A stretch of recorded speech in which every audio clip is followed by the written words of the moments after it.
when the Oratrice declared child guilty and everyone was shocked. Furina said that she doesn't know how it works. But didn't she invent the Oratrice? What even is the Oratrice? After completing the Sumeru Archon quest, Nahida said that the Hydro Archon, Focolars, won't preside over individual trials.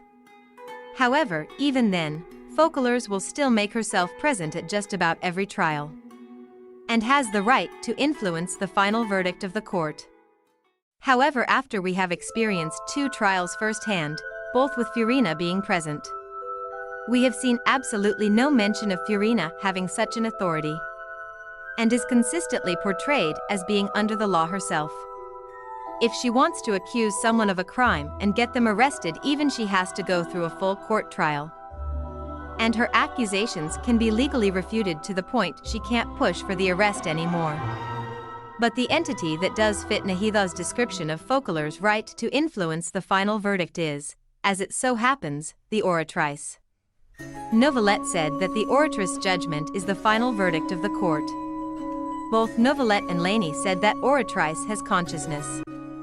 When Lainey went inside the core of the opera to find the Oratrice, he said that he heard a voice that seems to recognize him. It could be the oceanoid formed by the people dissolved into water.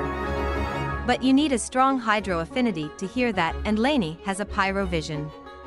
So it can mean that the voice was of the Oratrice. By Nahida's description about Focolars, Oratrice could be the real Focolars itself. Or perhaps parts of Furina's consciousness are placed inside the Oratrice. As we know that Rukadevata had placed the consciousness of the previous Hydro Archon in the Harvest Token. She was known as the Lord of Amrit, and her consciousness is alive till this day. In the Archon quest, we have seen Furina's internal monologue as another person.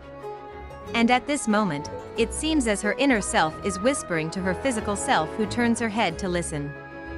This was a very suspicious scene, but it could just be a visual representation of her inner conflicts.